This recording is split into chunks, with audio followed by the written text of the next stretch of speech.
worked on that job? What's our gross profit to date on that job? What's the gross profit left on that job? We do that for every single job we have going.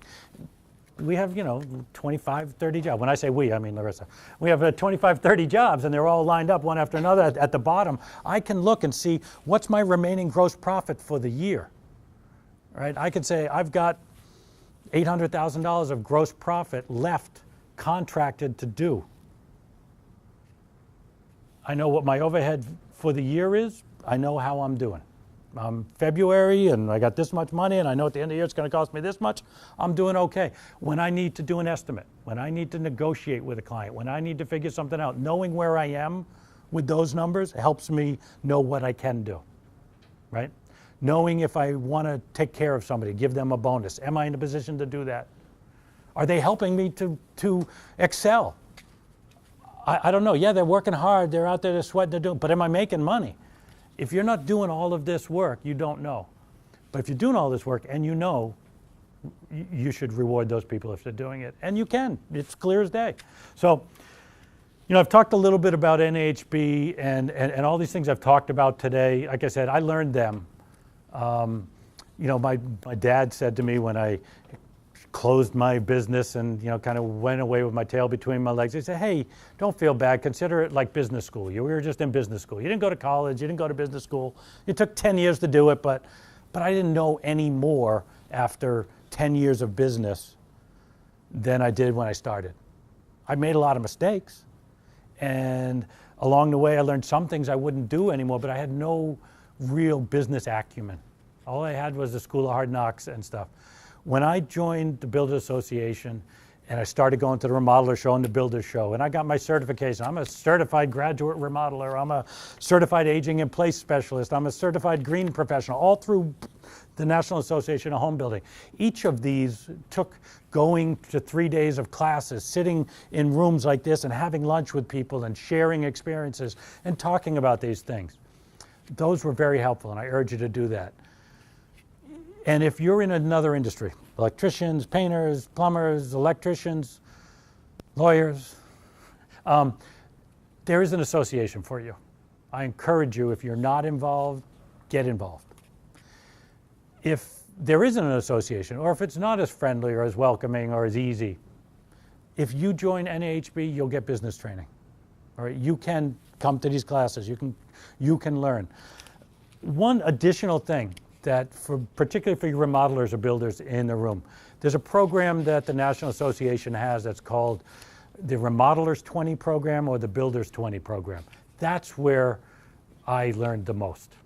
And what they are, the Remodelers 20, we joined, the Builders 20 group has been in existence since I think the 70s, maybe the early 80s. And what it is they put together, the associate, you put your name in, and they put together a list of people that have volunteered to be a part of a group. They will then match you up with up to 20 companies that are like your company, similar companies, in non-competing markets around the country.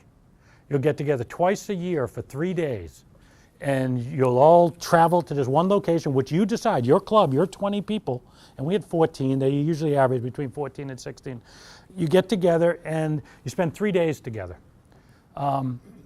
At least once a year, NAHB sends an accountant to that meeting.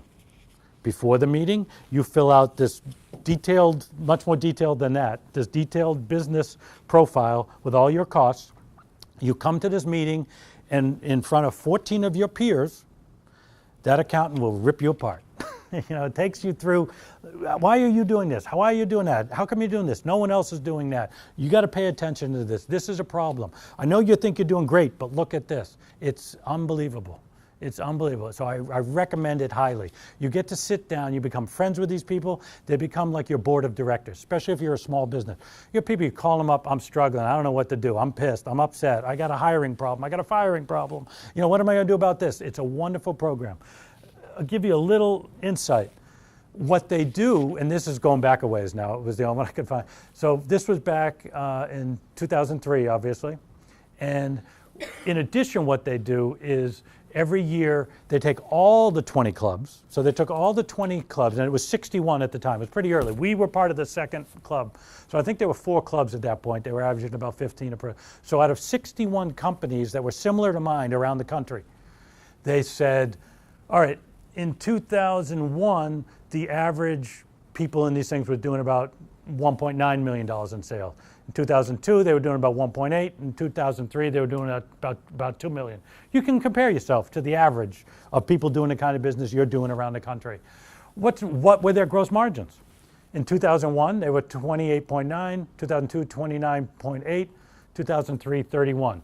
One of the things this tells you is people who are part of this program and learning are making more money every year. Their margins are going up every year. Right, so this it helps. They go right down to operating expenses. How are you comparing what you're spending? So if you go into your operating expenses, the E, and you look at it, what percent is that of your sales? If it's 8%, you go, why am I spending so much more on overhead than everybody else doing what I'm doing? If it's 3, you might say, what am I missing here? God bless you. You might say, what am I missing? Am I missing something? Am I not factoring something that actually is costing, but I'm not putting it in there? It causes you to look at it. So that's a really nice thing to know. They go further. Some of the remodelers also will build a new home every year. So if you're building a new home, remodelers with new home, those are all the numbers. Then they break it down out of the top 25%, and they take that according to net profit. The companies that are making the most money doing what you're doing, how much are they spending in all these different categories? What is their job cost as a percentage of their revenue? Right? Again, all of this will help you compare, help you know whether you're charging too much, not charging enough, and you can compare yourself. So the top 16 companies making money, that's what all of their numbers were. The bottom 25%, right? These guys, net income before tax. Right? These people losing money every year. 16 of them on average, all those companies. And these are, in some cases, the best and the brightest. These people are traveling twice a year to go learn how to do business better, and they're still losing money. The good news is they're honest enough about it to put the real numbers in there to learn, and hopefully they'll change and they'll come around. I just wanted to show you some of it. It goes in. Out of those people, out of the 61, 20 of them at the bottom there, 20 of them in 2003 were doing under $1 million. So your company might be a smaller company. Do you want to compare yourself to a $2 million company or a $3 million company? No. But if you're a smaller company, how do you compare? If you're doing between 1 and 2 million, if you're doing over 2 million. So again, it breaks it all down for you. This is, if you're running a business, you've got to do this. Otherwise, go work for somebody else. You're going to make more money, I promise you. If you're not doing this kind of analysis, it's not going to work out well at the end of the day. If you're doing over 50 jobs, under 50 jobs, it's just a way of knowing where you stand competitively, and it helps. Like, it's a checkup. It's like going to get a physical, right? And you can do this yourself, but it's hard to know what you're missing unless you look at this kind of data. Peer groups, role models, that's what makes the difference, all right? And I'm here, given my time, I'm paying it forward. I can't tell you what it's meant to me and my family, being able to sit here. A lot of you in this room I work with, and you've made a difference too, thank you. But learning how to run my business, thanks to the National Association of Home Builders and the Builders Association of Greater Boston in particular. Many of my competitors, some in this room here today, I sit down and we talk open book. It's a fine line. You know, there was back in the day when we were first getting started, we would sit down, we would meet every month, and there'd be 20 of us in a room here locally. Now we're in the same market. You gotta be a little careful about what you're sharing, right? Within reason. But we were colleagues, and we're all committed to doing the right thing by each other.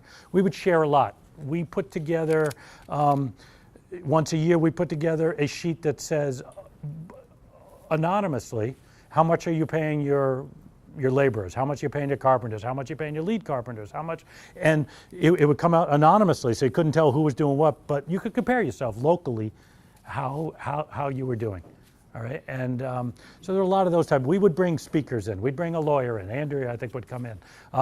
Banker would come in. Insurance person would come in and talk to us as an expert. Wouldn't be a commercial for their company, but they would come in and say, hey guys, let me tell you about what you need to know as a remodeling firm about insurance. So you need to go to your agent and make sure he's doing this or that. Or you need to get an agent, or you need to do this or that, right? Lawyer will come in and say, make sure you have these clauses in your contract to protect yourself. That's what we can do here at the Builders Association for you. It's invaluable, and it's $650 a year, right? So for those of you who aren't members, but it's incredible. It's business school, and it's real world stuff. So I encourage any of you who aren't members to join, but I know most of you in here are. Those of you who aren't, please join. I promise you it'll be worth your while. The $650, a large portion of that goes to the National Association.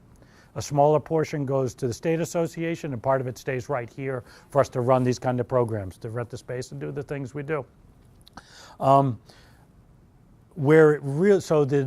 part of the money goes to the National Association, the State Association pays for lobbyists who are looking out for our interest. For all of you, painters, electricians, everybody. The building industry, they're on Capitol Hill and they're downtown on Beacon Hill, working to help manage the laws and the regulations to work better for us. The money helps a lot. It really makes a difference to you, to your industry. If you're a supporter of the industry, it helps us do better so we can do better by you. The real place where you're going to make your hay here is with your time. Join a council. Join the Remodelers Council. Join the Sales and Marketing Council. Join a committee, a membership committee. Sit around with people like this. Talk. Have these discussions. What's your overhead? When a person doesn't know, say, I don't know either. We should figure it out, right? These types of things. Help each other. Call each other when you see, hey, I didn't get around to it yet. Did you? Yeah, I did it. Oh, now I better do it now too. It's the type of thing. You get yourself surrounded by peers. Raise yourself up. Learn how to figure out how much to charge. Come up with your method of estimating. Figure out what all your costs are. Put them together. Go out and make money. Have fun. Come to our parties. Have a blast. So thank you very much, everybody. I hope it was helpful. May or may not have been what you were expecting. But what I have found as many times I've done estimating classes is the estimating part of it, the sticks and the bricks, we can figure that out. We're builders. We can do that. It's the rest of it where people lose their money. So I hope it was helpful. Thank you.